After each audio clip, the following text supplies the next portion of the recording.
तो यहाँ आपसे प्रार्थना की जाती है, जब तक सत्संग चले आप सब चिंताएं और इधर उधर की गल्ला बातें छोड़ के ध्यान से सत्संग सुनो। गीता अध्याय नंबर 7 के श्लोक 29 में जब ये कहा कि तत्ब्रह्म को और सारे अध्यात्म को और सब कर्मों से वो परिचित है व्यक्ति जो केवल जरा और मरण से छूटने के लिए भक्ति करते हैं, संसार की किसी अन्य वस्तु की डिमांड नहीं रखते, तो वो तत्ब्रह्म से परिचित है।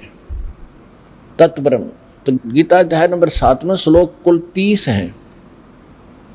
29 में आपको बता दिया। 30 में इसने ये कहा कि जो मेरे तक सीमित है वो मुझे ही जानते हैं और किसी के तक उनकी बुद्धि जाती नहीं, क्योंकि उनको तत्वदर्शी संत नहीं मिला। फिर 8वें अध्याय का प्रथम मंत्र अर्जुन पूछता प्रथम मंत्र में कि हे भगवान, फिर वो तत्ब्रह्म क्या है? वो तत्ब्रह्म क्या है? कौन है वो तत्ब्रह्म?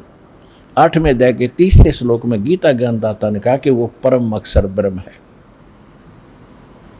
अब देखो, सरब्रह्म नासवान भगवान, अक्षर ब्रह्म अविनाशी भगवान, और परम अक्षर ब्रह्म यानी उस अविनाशी से भी विशेष अविनाशी।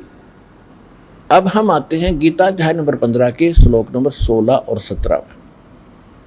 गीता अध्याय नंबर 16 के अंदर 2 पुरुष बताए। गीता अध्याय नंबर 15 के श्लोक 16 में 2 पुरुष बताए, सरपुरुष और अक्षर पुरुष।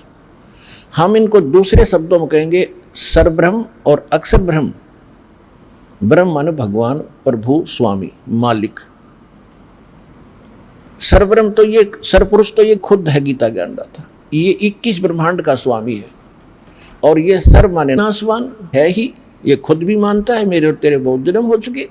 अक्षर ब्रह्म है, ये है 7 संग ब्रह्मांड का स्वामी, लेकिन इसकी आयु बहुत घनी है, इसलिए इसको भी सथाई बोल दिया। सथाई जैसे एक तो मिट्टी चीनी का बना हुआ ये सफ़ेद कप होता है, प्लेट होती है, बर्तन, इनका तो मालूम है हाथ से छूटे फर्श पर गिरे टुकड़े टुकड़े, अंडरस्टूड है।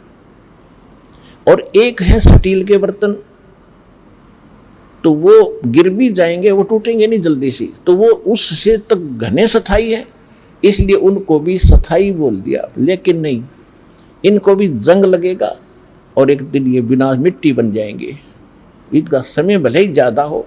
इसी प्रकार गोल्ड जो सोना है, इसको जंग नहीं लगता, इसका ऐसे हरास नहीं होता। ये एक समझने के लिए एग्जाम्पल है, उदाहरण है। तो फिर क्या बताया है गीता अध्याय नंबर 15 के श्लोक 16 में, सरपुरुष और अक्षर पुरुष,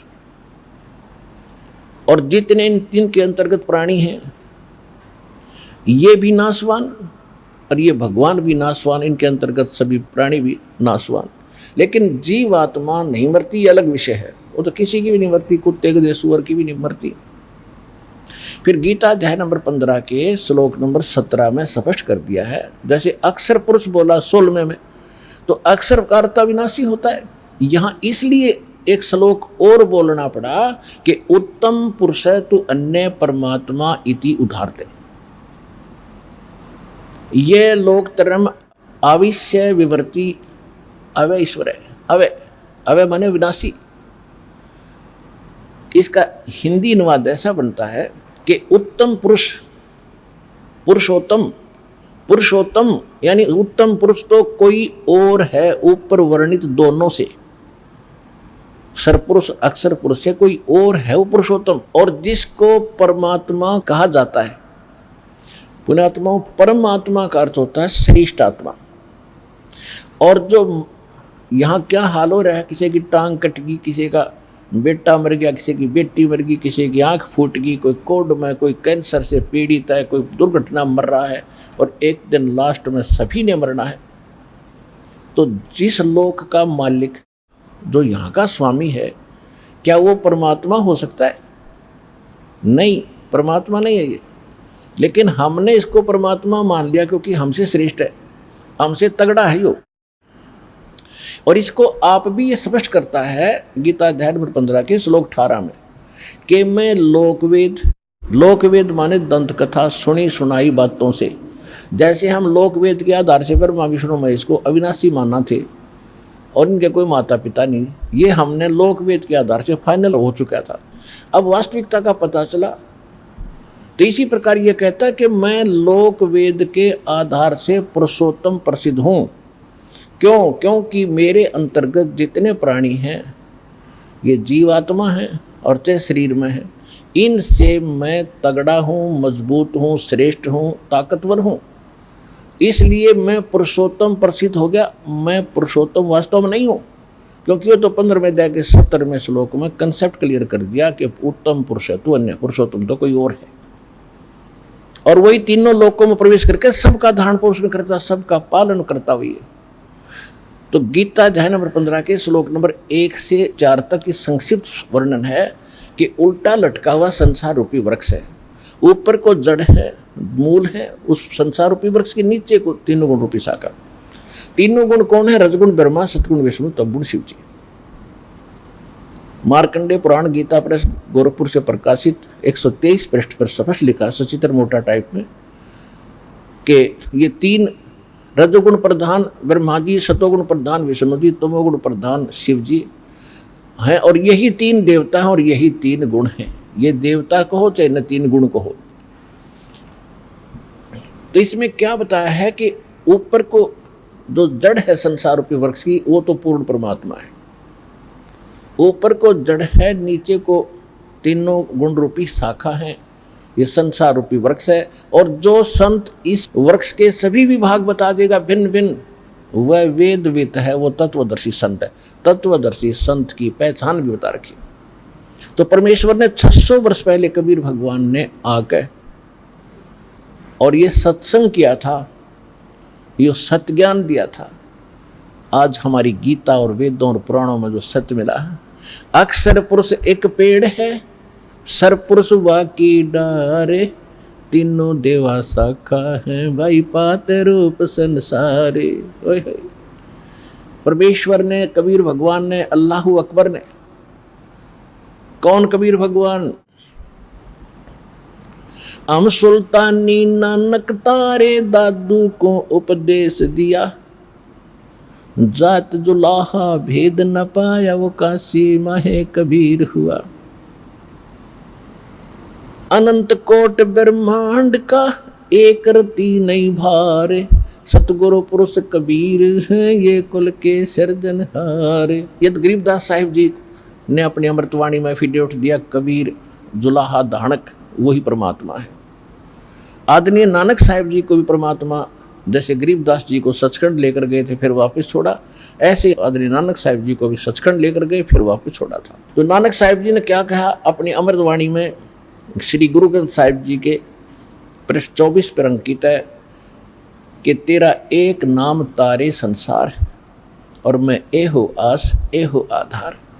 फाई सूरत मुल्क की वेश, ए ठगवाड़ा ठगी देश, खरा सियाणा भोता भार। ये धानक रूप रहा करता है लोगों, ये धानक रूप रहा करता है। 731 पृष्ठ पे कहा है कि अंधुला नीच जात परदेसी, मेरा छिन आवे तिल जावे। एक सेकंड में यहाँ देखता हूँ, दूसरी सेकंड में सतलोक में ये। और ताकि संगत नानक रेंदा कैसे मोंडा पावे, कि इसका और छोर कैसे पाऊं मैं, इस ऐसे समर्थ के साथ रहता हूँ। 721 पृष्ठ पे गुरु ग्रंथ साहिब में लिखा है कि एक अर्ज गुप्तम पेश तोदर कून करतार।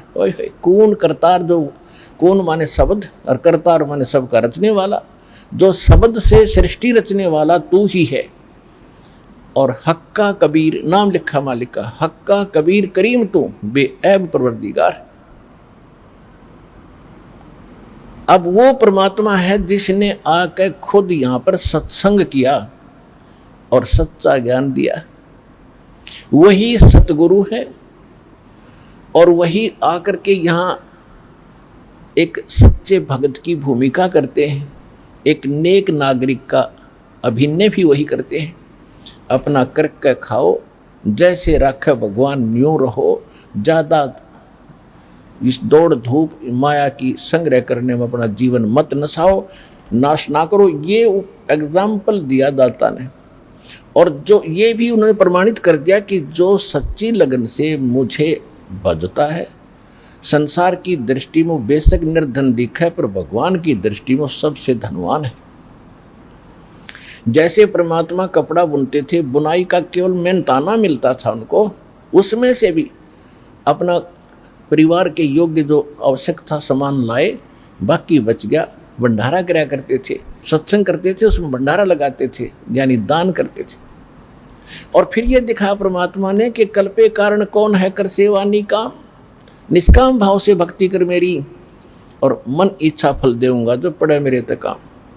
जब मेरे सतर का काम आओगा जब देखना बेटा तेरी कैसे मदद करूंगा, पर सच्चे दिल से तू मेरे साथ लगा रहे।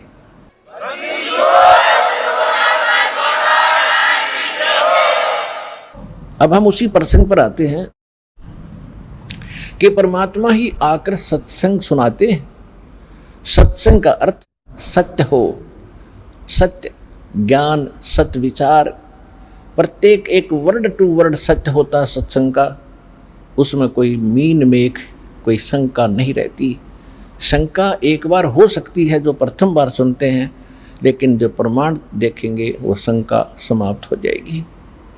तो उस परमेश्वर ने 600 वर्ष पहले आकर सत्संग किया था। अक्षर पुरुष एक पेड़ है, जैसे पृथ्वी से बाहर दिखाई देता है, जो पेड़ का हिस्सा जो पृथ्वी से तुरंत बाहर जो दिखाई देता है वृक्ष, वो पोर्शन है अक्षर पुरुष। अक्षर पुरुष, और उससे ऊपर मान लीजिए उसमें से 2-3 मोटी डार निकलती हैं, तो उनमें से एक मोटी डार समझो ये सरपुरुष, और उस डार के फिर शाखा हैं 3 मान लीजिए एक एग्जाम्पल के लिए। ये 3 शाखा हैं रजगुण ब्रह्मा, सतगुण विष्णु, तमगुण शिव, और फिर उनसे आगे जो पत्ते वगैरह हैं वो समझो आप और हम हैं। अब जैसे कई भक्त पूरा सत्संग दास का सुनते नहीं, एक बार कहीं दुर्भाग्य उनका कि ये सुनने को मिल जाता है कि ब्रह्मा विष्णु महेश 3 देव की जो करते हैं भक्ति, उनकी कदे ना हो मुक्ति, तो वहीं वो स्विच ऑफ कर देते हैं टीवी को। तो ये उनका दुर्भाग्य है। पहले ये सुनो कि पहली बार आप सुन रहे हो कि इनकी भक्ति जो करता है वो मुक्त नहीं हो सकता, तो ये तह तक आना चाहिए कि ये जो बोलने वाला ये मूर्ख है या किस टाइप का आदमी है, ये तो सुन लो। और ना अच्छा लगे तो ठीक है भाई, अपनी जो कर रहे हो करते रहो, सुनने में भी क्या दिक्कत है। तो जिस कारण से ये क्या कह देते हैं कि रामपाल तो ब्रह्मा विष्णु महेश की भक्ति छुड़वाता है। भक्ति नहीं छुड़वाता दास, भक्ति यानी इनकी साधना नहीं छुड़वाता। इनको तुम पूज्य मानकर, इष्ट मानकर पूजते हो, ये भ्रम निवारण कर रहा हूँ कि ऐसा नहीं करना। जैसे संसार रूपी वृक्ष है, इसका प्रमाण मालिक ने दे दिया। अक्षर पुरुष एक पेड़ है, सरपुरुष वा की डार, तीनों देवा शाखा है, पातरूप संसार। और मूल कौन है, रूट कौन है, वो जड़ कौन है जो पृथ्वी के अंदर गुप्त है, अव्यक्त है, वो प्रोक्ष है। तो वो जड़ जो है उससे सबका, उस पूरे वृक्ष का पोषण होता है। गीता अध्याय नंबर 15 के श्लोक नंबर 17 में यही निर्णय दिया है कि उत्तम पुरुष तो अन्य परमात्मा इति उद्धारते, वह केवल सबका को सुख सुख देता, परमात्मा से कहते हैं, वो दुख नहीं देता। और ये जो लोक त्रयम, तीनों लोकों में अवश्य माने प्रवेश करके विभर्ति माने सबका धारण पोषण करता है, वो अव्यय ईश्वर है, वो है वो अविनाशी परमात्मा जो सबका पालन पोषण भी वही करता। तो 15वें अध्याय के प्रथम श्लोक को अब समझोगे आप। इसमें क्या बताया है कि ऊर्ध्व मूलम अधः शाखम अश्वत्थम अवय प्रहु अवयम, और छंदासी यस्य प्रणानी ये तम वेद से वेदवित। ऊपर को जड़ और नीचे को शाखा वाला ये संसार रूपी अविनाशी पीपल का वृक्ष समझो। और इसके जो विभाग हैं, छंद हैं, पत्ते आदि इसके छंद विभाग हैं, इनको सभी को जो जानता है तत्व से, वो तत्वदर्शी संत है, यानी वो वेद के तात्पर्य को जानने वाला, ज्ञान के जानने वाला। तो इससे सिद्ध हो गया कि जैसे कोई कहते हैं कि भी रामपाल तो ब्रह्मा विष्णु महेश की पूजा छुड़वाता है, इनकी भक्ति बंद कराता है। भक्ति देखो, एक तो होती है साधना और एक होती है पूजा। जैसे हमने आम खाने हैं, आम खाने के लिए हमारे जो पूज्य है वो फल हैं, फल, आम का जो फल लगेंगे, तो हम पौधा लाएंगे या कोई बीज बोएंगे, तो सबसे पहले बीज हम गड्ढा खोद के उसमें डालेंगे मिट्टी में, फिर उसकी सिंचाई शुरू करेंगे, फिर अंकुर निकलेगा, तो उसको हम जड़, उसकी जड़ नीचे होता है, जैसे हम कहीं नर्सरी से भी लाते हैं पौधा, तो लगा के उसको गड्ढे में, तो सिंचाई जड़ की करते हैं और शाखा ऊपर आती है। ये शाखा है ब्रह्मा विष्णु महेश, तीनों शाखा, और हम फिर पात रूप में हैं, इष्ट रूप में पूजा करनी है मूल की। और मूल मालिक कौन है? वो परम अक्षर ब्रह्म है, ऊपर को जड़ है, जिसकी जड़ रूपी जो भगवान है वो है हमारा पूज्य।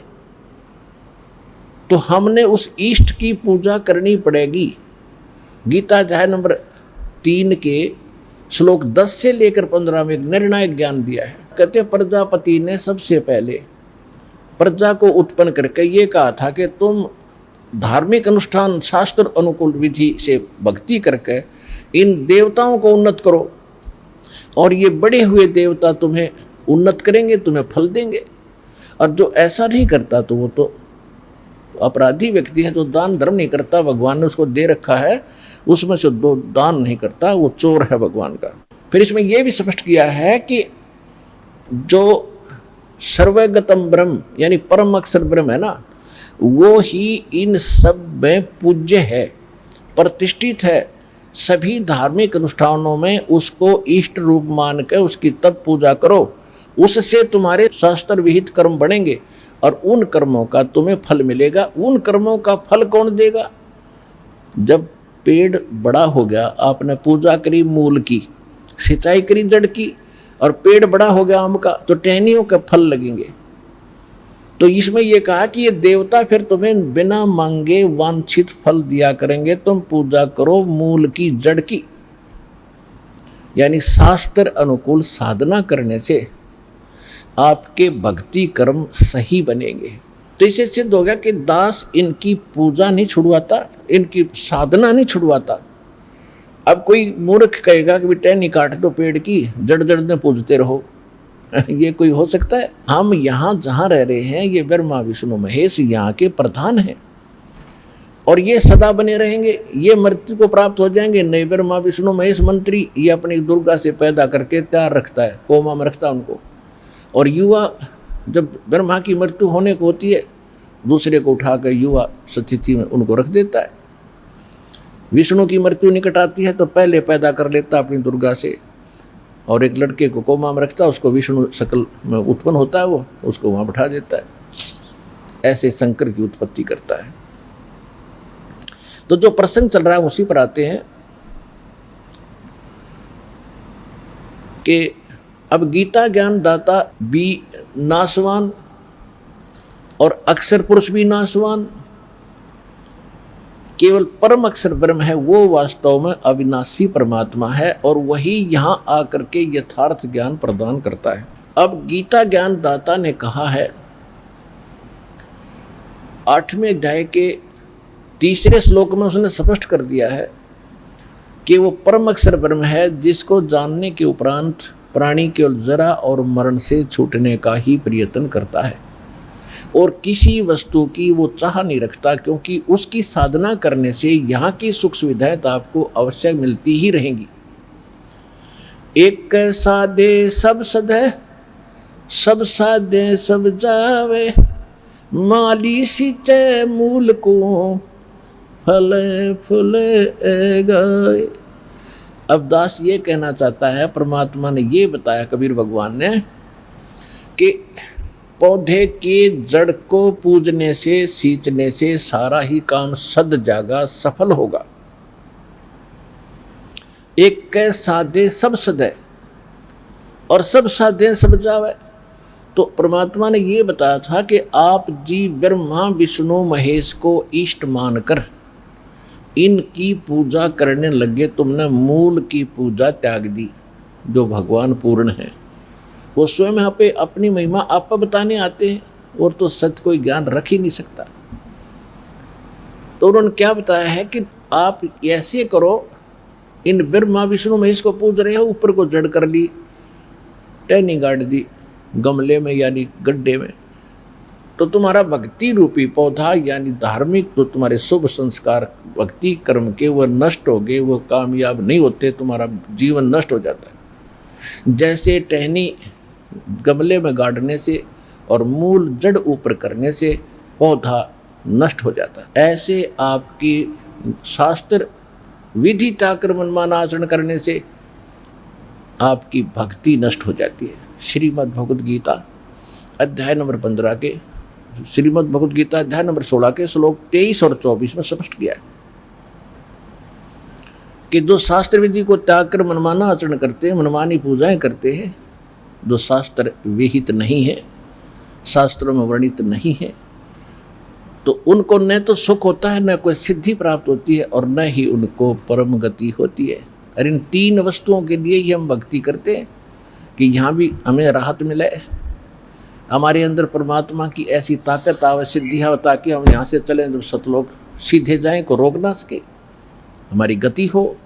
और यहाँ पर भी क्योंकि भगवान की भक्ति से हमारे अंदर सिद्धि आ जाती है, जो किसी भूत प्रेत पितर देव का कोई प्रकोप हम पर असर नहीं करता है, तो वो सिद्धि इसलिए हमारे अंदर संग्रहित रहनी चाहिए। हम उसको दुरुपयोग करते रहे, दुरुपयोग करके हम मोक्ष से वंचित हो जाते थे, तो इसलिए हमने अपना टैर पंचर करना नहीं है।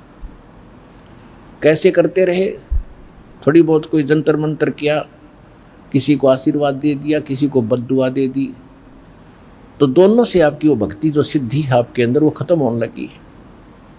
यहाँ प्रभुता तो खूब हो जाती है ऋषि में ऋषियों की, लेकिन भविष्य उनका माइनस हो जाता है। तो यह बताया है कि जो शास्त्रानुकूल साधना करते हैं उन्हीं को सब सुख प्राप्त होता है। और उसके लिए गीता अध्याय नंबर 16 के श्लोक 24 में यह भी स्पष्ट कर दिया कि शास्त्र ही इसका आधार मानना, कौन से भक्ति कर्म करने योग्य हैं, कौन से ना करने योग्य हैं। तो शास्त्र यानी सदग्रंथ कौन से हैं? फिर सदग्रंथ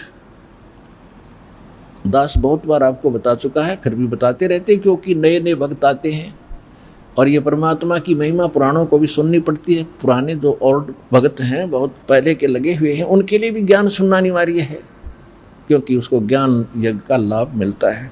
तो ये कौन से सदग्रंथ प्रमाणित है हमारे लिए?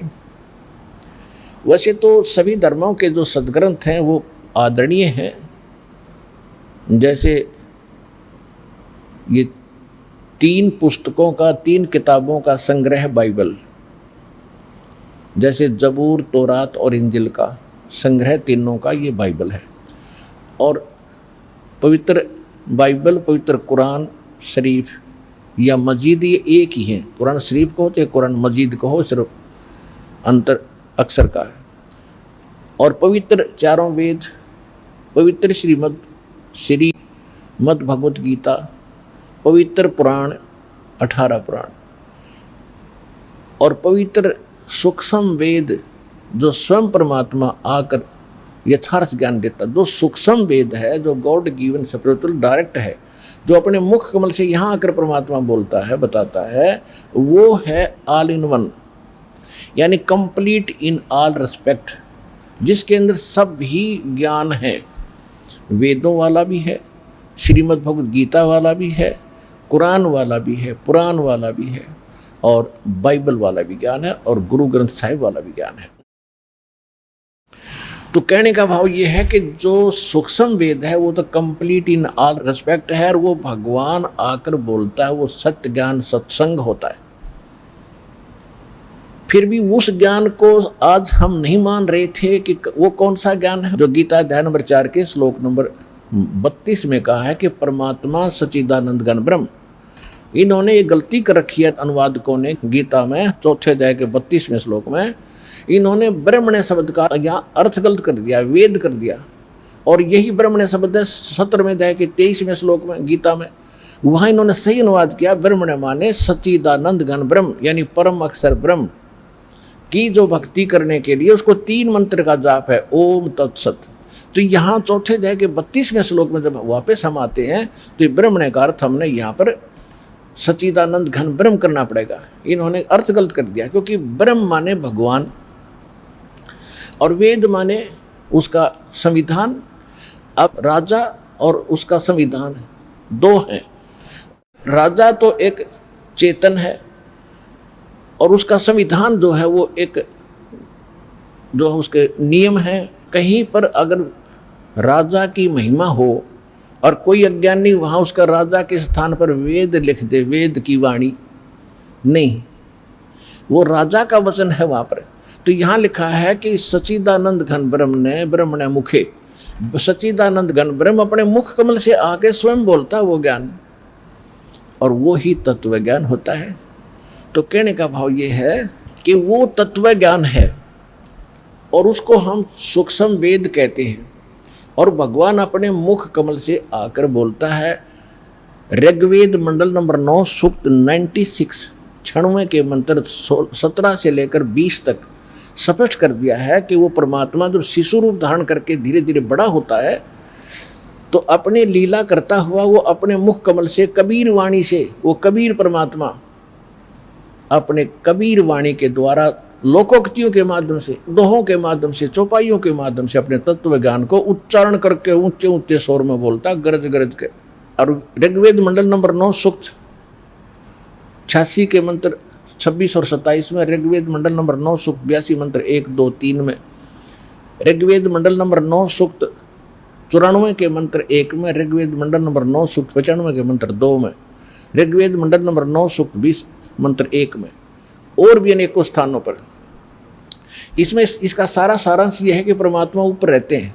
ऋग्वेद मंडल नंबर 9 सूक्त 54 और मंत्र 3 में ये सब का सारांश ये है कि परमात्मा ऊपर रहते सतलोक में सहशरीर मनुष्य सदृश शरीर में, देखने में राजा की तरह बैठे हैं, सिर पर मुकुट है और ऊपर छत्र है भगवान के। वहाँ से जो तत्व ज्ञान देने के लिए नीचे आते हैं, अच्छी आत्माओं को मिलते हैं, सहशरीर आते हैं और एक कवि की तरह आचरण करते हुए घूमते फिरते हैं, अपने मुख कमल से वाणी बोल बोल के वो सबको सुनाते हैं और भक्तिकरण की प्रेरणा करते। वो कबीर वाणी कहलाती है, वो कबीर वाणी। और वो परमात्मा भक्ति के गुप्त मंत्र जो किसी भी अन्य जो सदग्रंथ प्रचलित होते उनमें नहीं होते, उनको भी सार्वजनिक करते। अपने आत्मा एक मुसलमान बच्चे ने, क्योंकि अब सभी बच्चे समझदार होते जा रहे हैं, उसने खुद आकर बताया जी मैं बचपन से ही कुरान शरीफ को शिरोधार्य मानता रहा हूँ।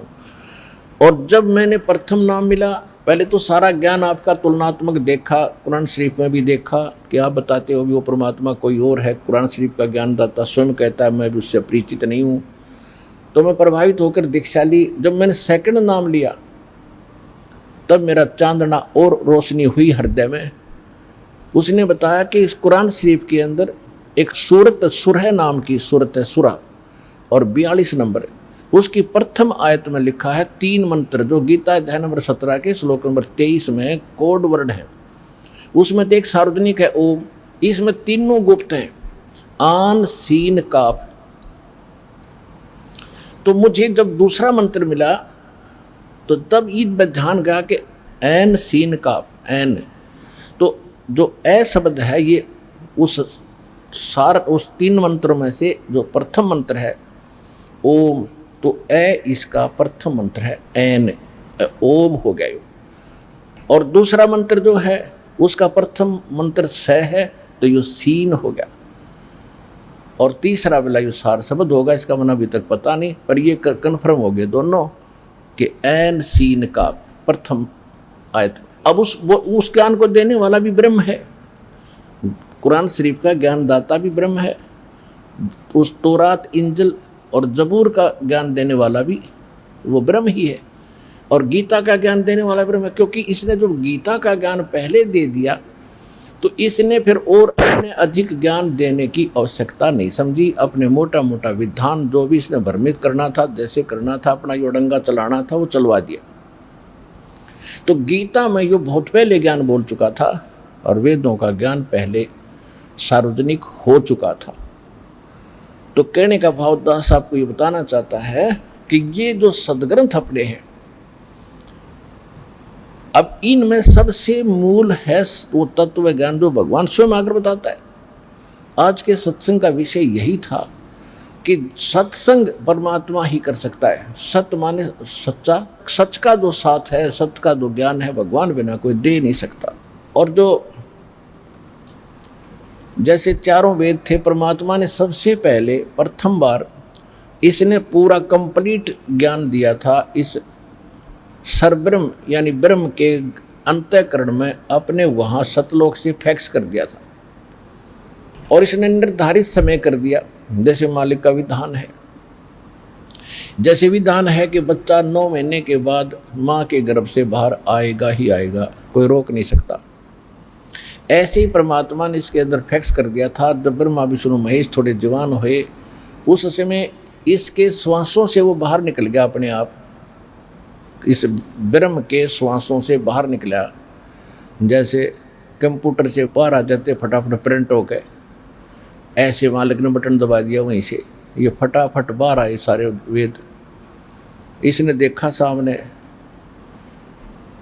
उसमें सारा ज्ञान भगवान के बारे में जानकारी थी। इसने ये जुल्म किया कि जो परमात्मा के मूल मंत्र थे, मूल ज्ञान था, वो इसने नष्ट कर दिया और भगवान के डर से ये 4 वेद यानी इतना रख लिया।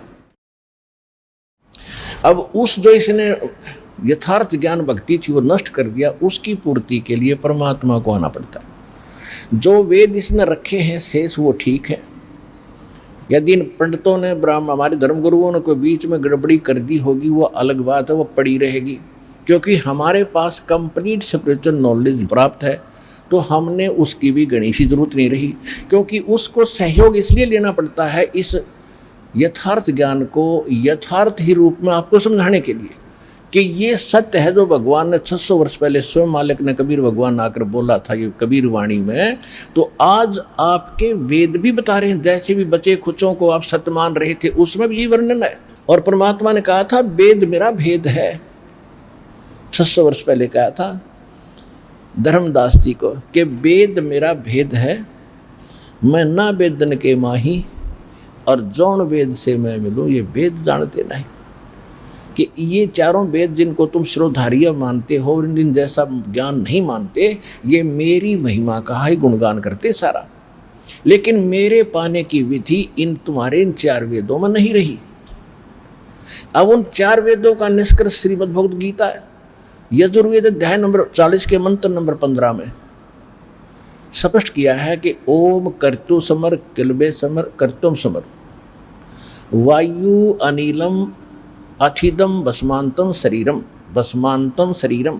जब शरीर नष्ट हो तब तक वायु अनिलम यानी श्वास उश्वास से, वायु माने भी वायु, अनल माने भी वायु, वायु अनिलम यानी श्वास उश्वास से, अथिदम भस्मांतम शरीरम अमृतम भस्मांतम शरीरम। ओम कर्तु समर किलबे समर और कर्तुम समर।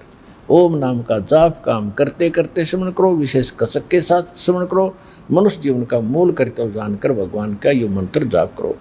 और इसको वायु अनिलम, अब ये स्पष्ट हो रहा है श्वास उश्वास से इसका सिमरण है, लेकिन इनको समझ में आया नहीं। और अंतिम सांस तक जब तक शरीर भस्म हो, अंत हो, तब तक इसका सिमरण करना। इससे जो अमृतम प्राप्त होगा, अमृतो जो इससे मिलना है वो प्राप्त हो जाएगा। उससे कितना अमृतम है, अमृतो ही आपको पता ही दिया कि ओम का जाप ब्रह्म का है, ओम के जाप से ब्रह्मलोक प्राप्ति होती है। ये बहुत लंबा समय है इसका वहाँ रहने का ब्रह्मलोक के महास्वर्ग में।